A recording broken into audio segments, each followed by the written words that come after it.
Let's get started with everybody's experiences with blockchain and government context. So if you could tell us about some of your key projects, maybe keep it to about 4 minutes each, maximum, just so that'll be 12 minutes. We can then refer back to them, refer back to them in the course of our Q&A, but like 4 or 5 minutes each. All right. So we have a little revolution taking place in Dubai when it comes to adoption of blockchain, especially the private permissioned blockchain. And there's a context of why this is being done. So one of the mandates that's been received by the leadership of the city is that 12th December 2021 is the last day when Dubai government will issue or receive the last piece of paper. After 12th December 2021, the government will not work on paper.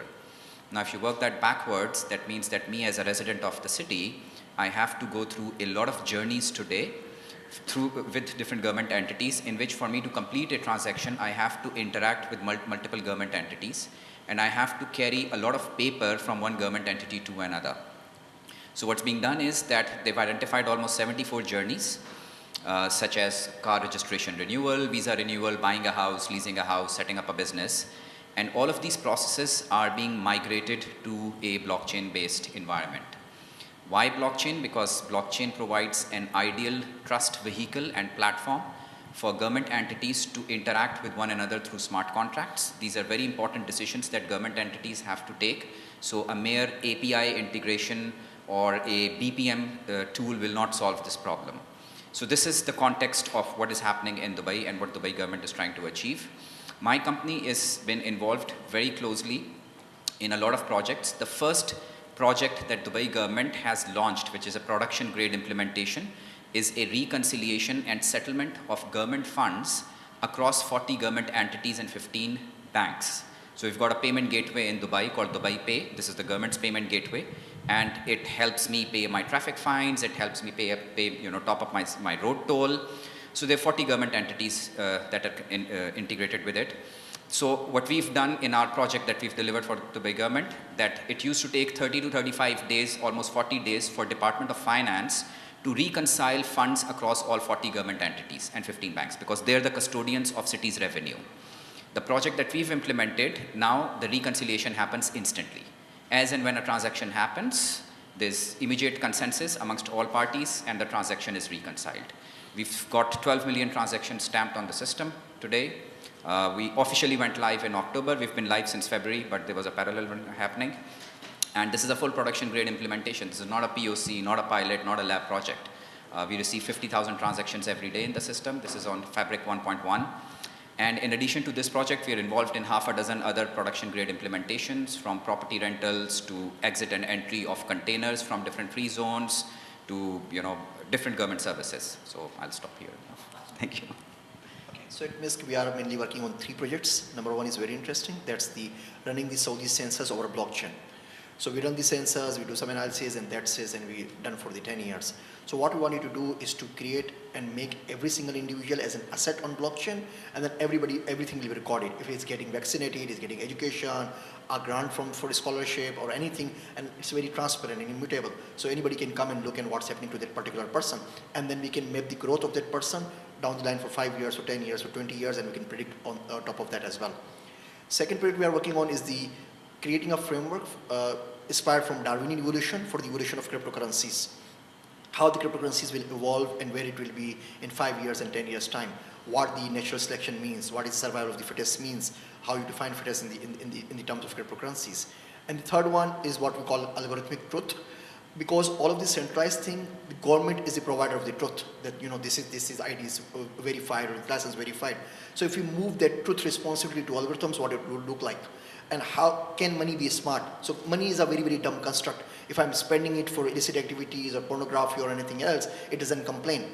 But as we have the easement concept in the real estate, that this plot is only for orphanage or only for schools and cannot be used for anything else. So I can give the taxes to government and say, okay, I'm giving you these taxes, but you cannot use this money to wage a war on somebody. And if we start using this money for illicit purposes, it will complain. It will start shouting that, hey, I'm not going there. So can we give money its own brand? And then what beliefs that we should give? Should we follow Christianity or Islam versus social values? How it would evolve? So I might have the money and I'm going to buy the car, and money might come back and say, you cannot buy the car because there are poor people dying somewhere in the world. So it's very, very tricky. But it's more kind of a philosophical and theoretical avenue that we are pursuing. So these are the 3 projects that we are working on. So in Mexico, we have this really big problem in which a lot of the people in Mexico do not really trust the government. At least like 15% of the people actually trust the government, which means more people trust, for instance, like a bank than they do their own government. It has been like in this new government that we just elected this year.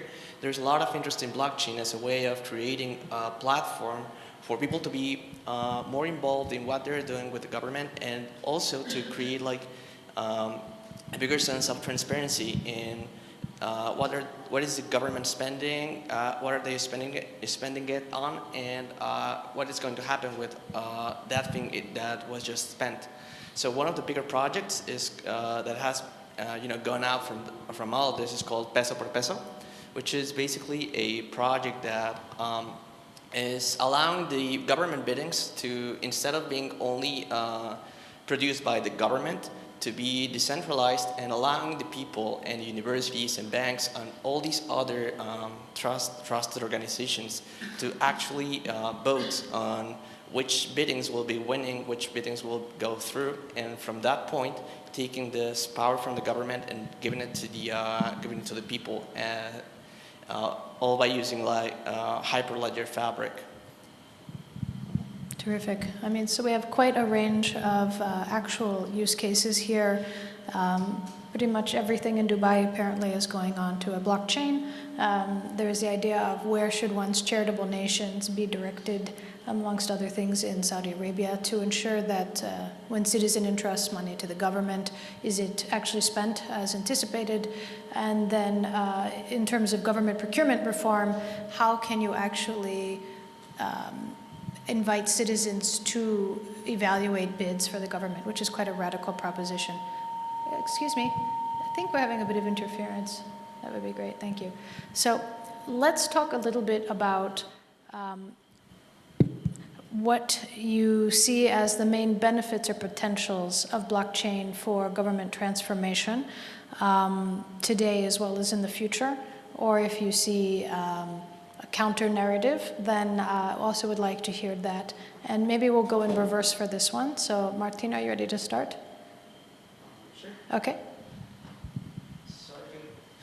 One of the biggest benefits, of course, when talking about blockchain and, of course, talking about this narrative in Mexico is trying to take corruption out of the government as it is at the moment, and making this whole transactions, this whole idea of the government, instead of having, you have this body of regulation, and the main decisions or the biggest decisions to be taken by the citizens.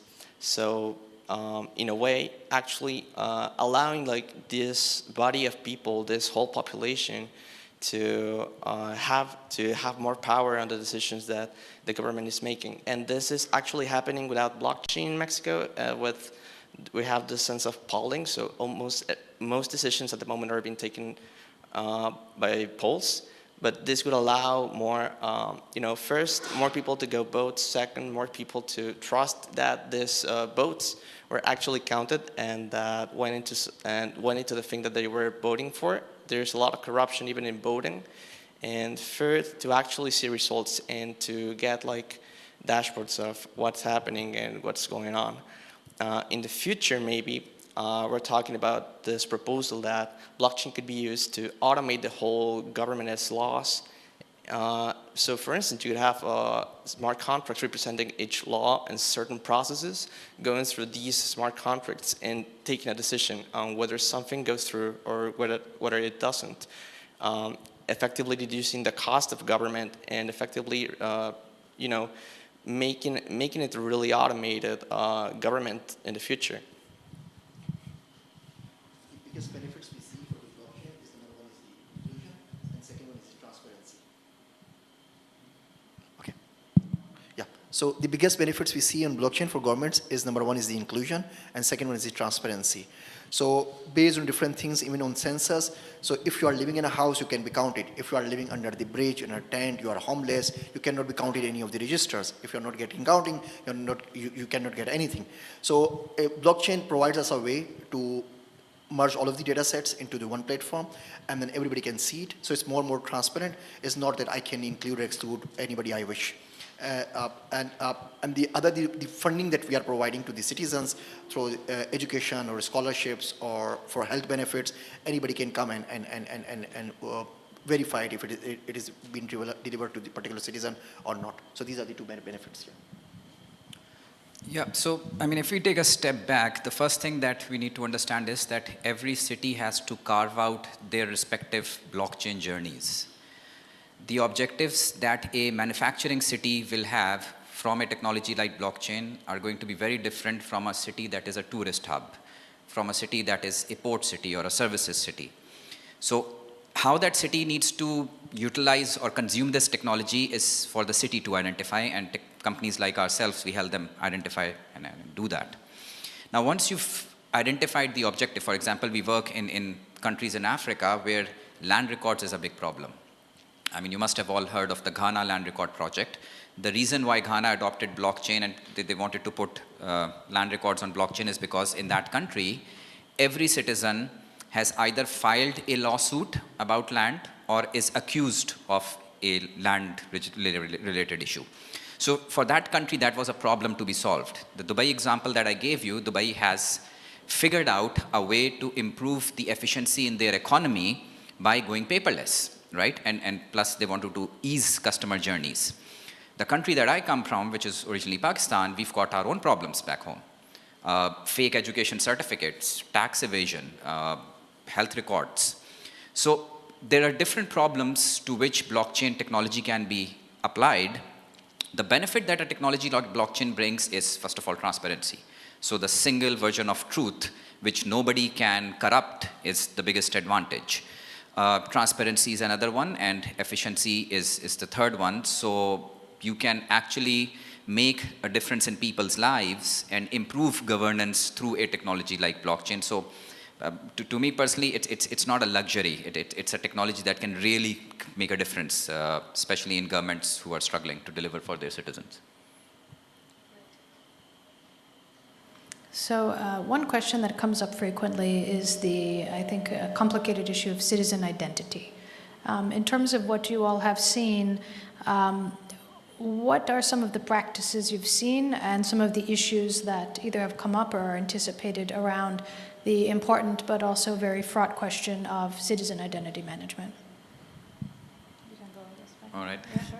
So I'll obviously quote a problem from where I come from. So in UAE, the whole digital government transformation that I told you, that different journeys are being put on blockchain and the way government entities will interact with one another will be paperless and on blockchain. Now, none of this is going to start if I'm having to go and sign pieces of paper as an individual, right? So the first thing that you need for this entire automation to go ahead is a digital ID. I should have a digital ID that should be a legal equivalent of my signature, whether I'm going to a notary, whether I'm going to the court, or whether I'm availing any government services. So in UAE, we've got a digital ID called UAE Pass. Currently, it's not on blockchain. They're migrating it to blockchain. But for any kind of digital government transformation, I think ID has to be the first building block in a very comprehensive manner and then get consumed across all journeys and all government services. That's what I feel. So we have a very strange problem in Saudi Arabia. So what we found, if we convert everything to digital ID, we need the receivers for those digital IDs as well. For example, if you are going to a military installation, there would be a guard on the gate. You'll show them the ID and he will let you in. So if you are removing the guard, you need a device that will scan your ID and allow you to come in, or your telephone, if you are going to the hospital and everything else. And what we realized that close to 92% of those avenues where we want to digitize with everything paperless, we don't have the receiver ain't ready to accept the digital ID. And so this is, as you said, every city, every organization has its own fingerprints, own dynamics, and we need to work on it. So there is no silver bullet for all. So we are thinking of what are the quick wins and the short cases where we can implement it and see how it goes. Okay, so we actually proposed a system to, to the government that we call a LETHEIA, which was an identity management system. And again, we had certain problems with its implementation, which were not technical. Technically, it can be done, of course, it has been done. But of course, in the sense of Mexico, as you have said, like every city has its own path.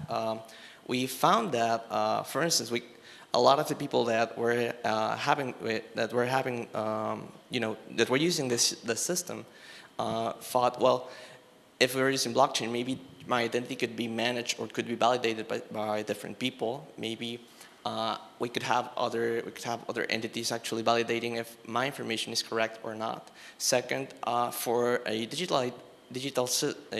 universal digital system to work, you'd need a lot of people, not only government, but private companies, private banks, private all the way from the top all the way to the grocery store to accept your ID as a way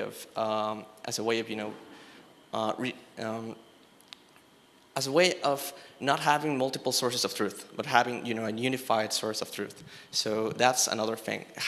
Having people have the incentive to go ahead and use that system instead of creating their own systems and then trying to monetize it or have them parallel.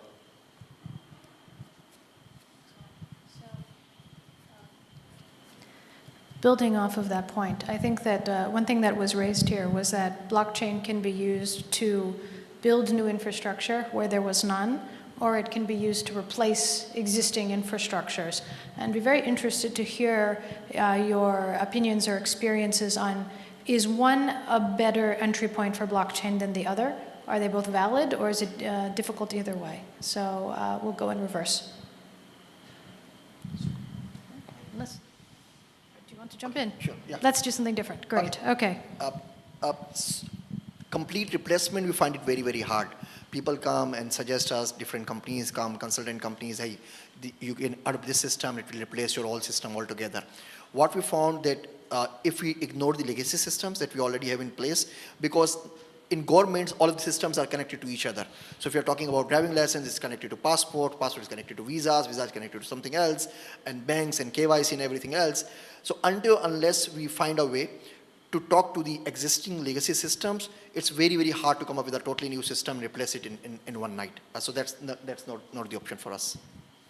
Yeah, so building on what Zishan said, so we need to understand what roles existing ERPs play, and then where does blockchain come in. So an ERP has been acquired by or implemented by an entity to automate the internal workings of that organization, right? So you don't want to touch that because they have over the years improved and automated their internal working. The blockchain layer comes into play when this entity wants to talk to the outside world. Right? We say blockchain use cases are typically multi-organization use cases. To me, it still doesn't make sense for a blockchain use case to be done between an organization and their customers. So when an organization wants to interact with another organization, the glue that you need to bring both of these together is where blockchain role comes in. So in my opinion, blockchain will not replace existing ERPs because those ERPs are implemented for that organization's departments to interact with one another. But when you want to go out and interact with a third entity or second entity in a trusted environment through smart contracts, maintaining the single version of truth, that's where blockchain will play a role. So you'll always have ERPs feeding data into blockchain or fetching data from blockchain, at least for the foreseeable future, unless something changes drastically. Okay, so at least I think at least for Mexican use case, there's an argument to be made that you could actually, completely replace and create a new system for create this system in which you change its system separately, because a lot of the systems that we have actually do not connect to each other. We have problems in even connecting to medical institutions that are no farther than 1 kilometer, 2 kilometers away. So there's an argument to be made that you could create a small system, and this system could be further further expanded, so you could start connecting all these other nodes and at some point have them all connected. However, for a lot of organizations, I think maybe completely changing and rewriting the whole logic is it requires a lot. It requires a lot of effort, and it may be really costly and actually might not be worth it.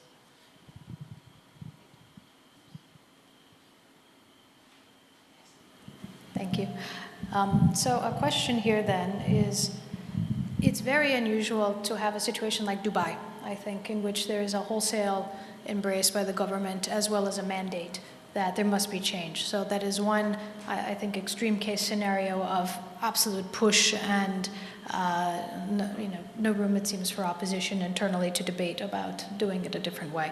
For situations in which there is not that unified point of view, which I think is typical in many governments, it seems that there's often the potential for a range of views with different level of information, of either extremely excited about everything blockchain or extremely fearful.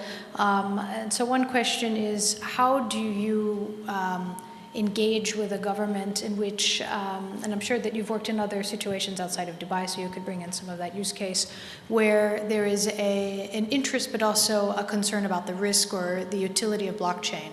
And how do you get to a point of finding a valid use case in this sort of mixed environment? Yeah, so also in addition to Dubai, you have countries, city-states, smaller structured economies such as Singapore and Malta and Estonia, which are embracing this technology at a much faster pace, and it's easier for them. Smaller, population sizes, base fitness level is there, they're at a certain state of automation and they can afford to take the next leap. But then we also work in emerging economies where, like you said, it's not easy and the drive is not from the leadership. So technology is not the real problem when it comes to blockchain implementations for us. It's lobbying. Having multiple organizations sit across the table and agree to solve a problem through a technology like blockchain. That takes most amount of time and effort and brain power. So for that to happen, you have to go after use cases which solve a real problem, through which you can show the real benefit of this technology to the government or even to the parties who are opposing this. And then there's an open debate, and the typical, from a business side of view, the sales cycles that are involved in a blockchain implementation are probably 3 times the sales cycle of just going ahead and selling an ERP to an organization. Now, in doing that lobbying, what we normally do is we go to the regulator. Somebody who can slam an agenda on the table and then rally other participants around it. In some cases, it is easy. In some cases, it's hard. But if I have to set up a financial regulation and supervision platform, we've recently unveiled one in UAE last week to curb invoice discounting frauds. We have huge invoice discounting frauds, and we've set up a platform through which if an invoice has been financed by one bank, the other bank will now know that this invoice has been financed. So this is an AI, ML, and blockchain implementation. Now, we went to the biggest telco of the country because we wanted a service provider, a neutral service provider who could launch this as a service. And we went to a consortium of banks. We've got a consortium of banks called UBF, UAE Bankers Federation. Because if I was to go and sell this solution to one bank, it would never take off. So you go to parties and entities who have enough muscle and skin in the game to rally other participants behind the idea once they're sold on the idea, and then they do the hard work for you. But it's not easy, because there's always a consortium involved and multiple organizations involved, and you're typically doing a sector-level implementation. So on top of what Waqas says, that we are quite skeptical, and we are working against those lobbies. So what happens is where the new buzzword comes in, everybody wants to jump in. So everybody was solving everything under the sun with cloud computing and then blockchain, and now we have edge computing, everything else. So after trial and error, we come up with a small framework. We call it dirty. So your problem needs to be dirty enough to be solved by blockchain. What dirty means is D is for diverse set of stakeholders and data. So it needs to be diverse. I is for immutability, if there's a requirement, and the intermediaries. If there are no intermediaries, what you are removing. If you're party 1 is talking to party B, you don't need a blockchain in the first place. R is the repetitive process that are well suited for automation, as you said, that can easily be applied to automation. T is for transfer, what you are transferring, transfer of value, transfer of token, transfer of money, transfer of digital assets, and Y is for transparency. Do you need a transparency?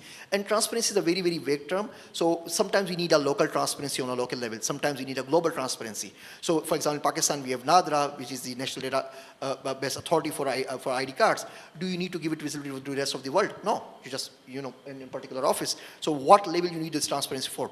So if you have yes and all tick marks with all of those dirty, then it's a good POC, or maybe you look further. If there is none, or if you are missing some points, we just do not even talk about it, and then we stop this lobbyist data. We are not interested. So basically, the way we manage, the way we manage risk in Mexico, at least for a new implementation in blockchain, is we check, to validate if a POC is correct for ourselves or not. We go through it. We do a similar system. We go through every feature that they need for blockchain. We check if all of them, if they actually need all of them, if they are actually trying to use this technology instead of just wanting to have their product with the blockchain label on it.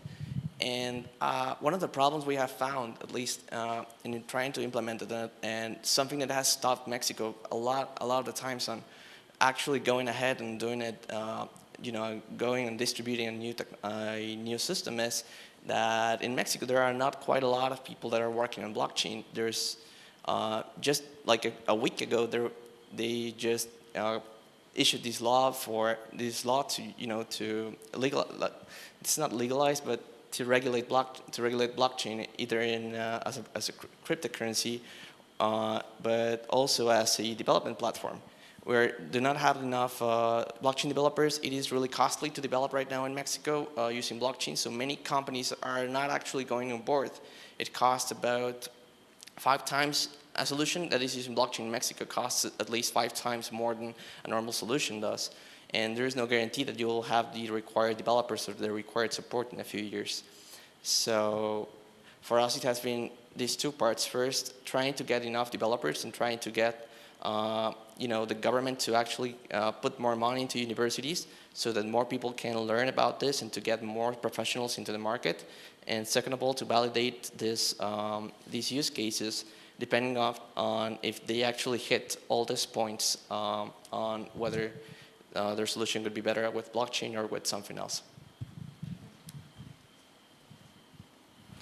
So one of the main roles that I alluded to earlier today about government is their role in trust and in objectifying or having an objective view of truth. So the government decides for the purpose of citizens what is the truth, whether they exist, what their identity is, whether they own the property they have, whether a business can exist and how that business needs to operate, and many other elements of truth are defined by government.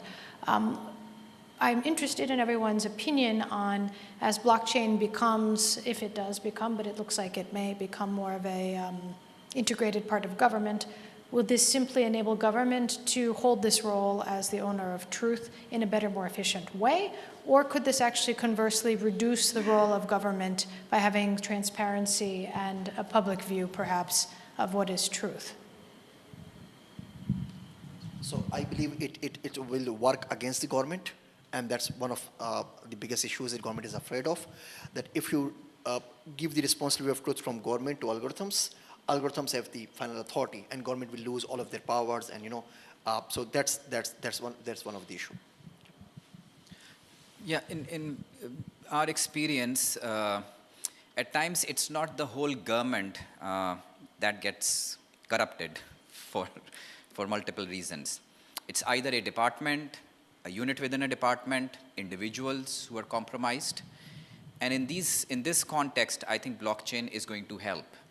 Today, if it just takes an update query for somebody to go and overwrite somebody's land record or alter somebody's health records or their tax records, after blockchain, they'll not be able to do that because the data is not held with that government entity or that unit. It is replicated across, many other government entities as well as private entities. So healthcare records are available with hospitals as well as with the health authority or the ministry.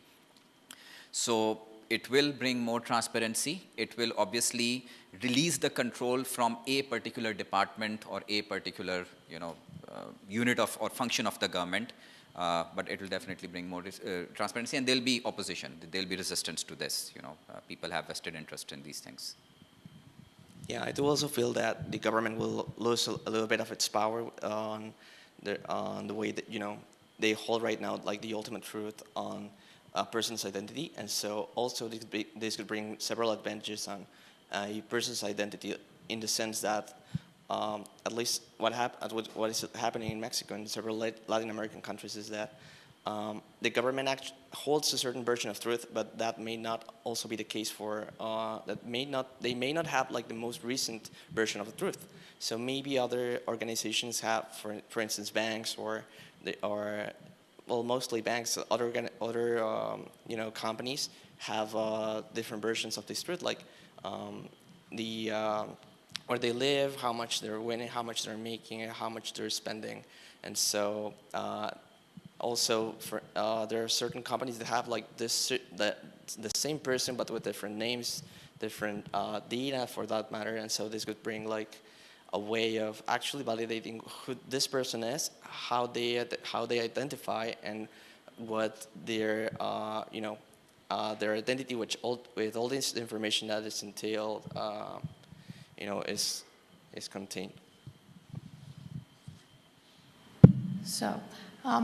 Given that we are, I think, at the last 7 or so minutes in our panel, we have 2 potential futures that we should decide together.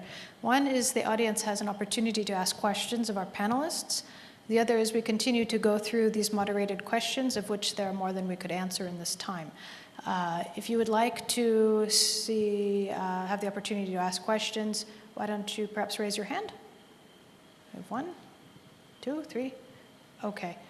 Panelists, how are you feeling? Would you like to be asked questions, or would you like to continue? Yeah, yes? Better, yeah. Questions, okay. Can you stand up and just project yourself so we can all hear? Yeah, I have a question for surpass. So the Dubai or the UAE government is not just Dubai, right? And you're using permission blockchain. So I assume the participants in this small ecosystem are different government organizations, right? So what kind of consensus model do you have to agree or disagree on a transaction? That's one question. The other question is, I assume also that if you have like land registry, you will have a public-facing side of the blockchain solution that the public can look up properties and car registration and all that stuff. How is that being implemented, given that the Hyperledger is permissioned, and when you talk to the public, it's an open? All right. Thank you for the question. So the first part of your question, yes, these are different government entities that are part of a blockchain. So the first use case that we did was reconciliation and settlement of government funds. So there are around 65 nodes. So 40 government entities and 15 banks. And they achieve consensus. For the consensus to happen, there are only 3 parties that are needed. So I'm referring to the Dubai Pay example or the reconciliation of settlement funds. So imagine I'm going to the website of a government entity. Say I'm going to Dubai Police's website to pay my traffic fines, right?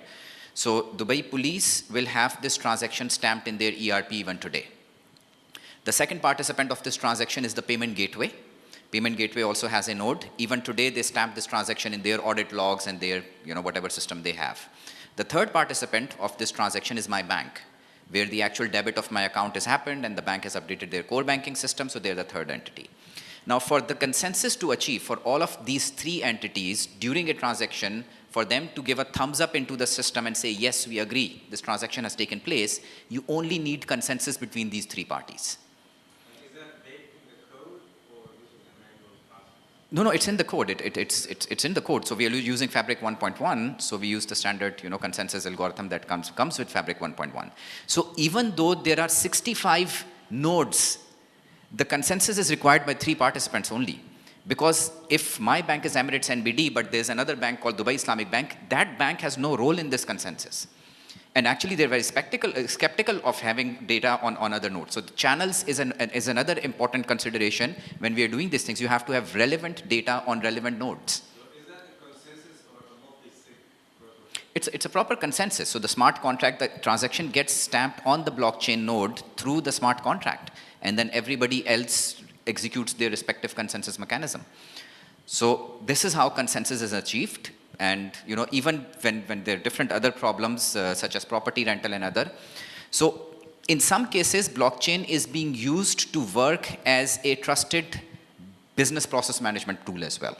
So we're doing a mortgage blockchain implementation, for example, where when a mortgage process starts, the entire process is stamped on the blockchain. So when the valuation of the property happens, the valuation company stamps the results on the blockchain so that the customer gets to view it, the land department gets to view it, and the bank department gets to view it. When all three of them agree, the transaction moves to the next stage.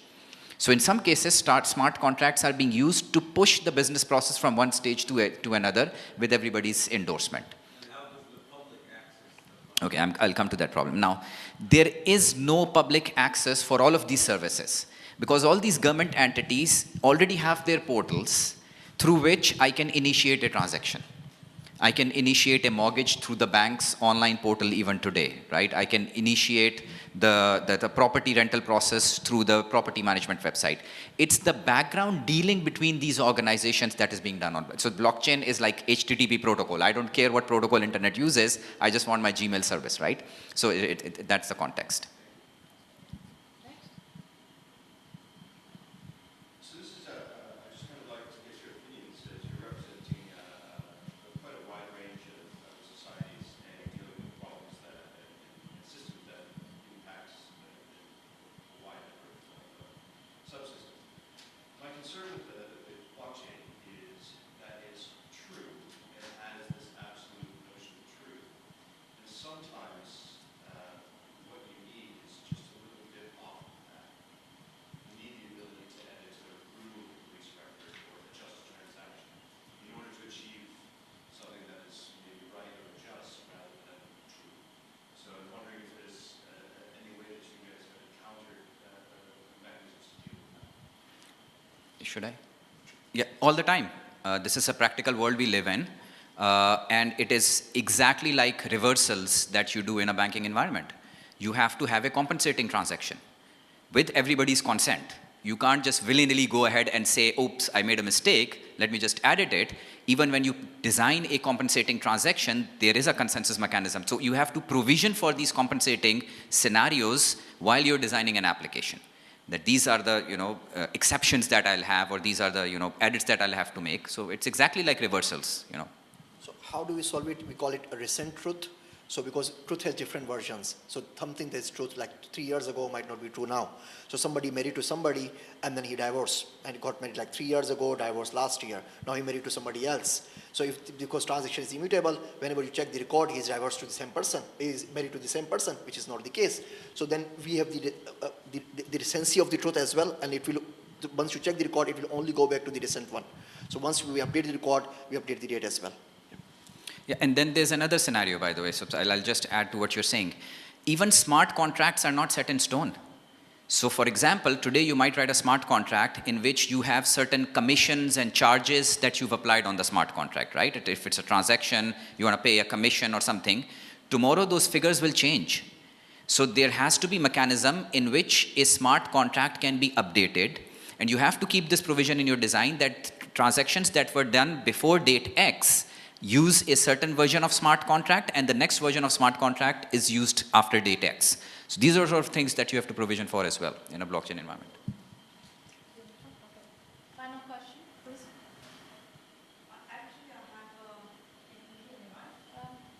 I have I can.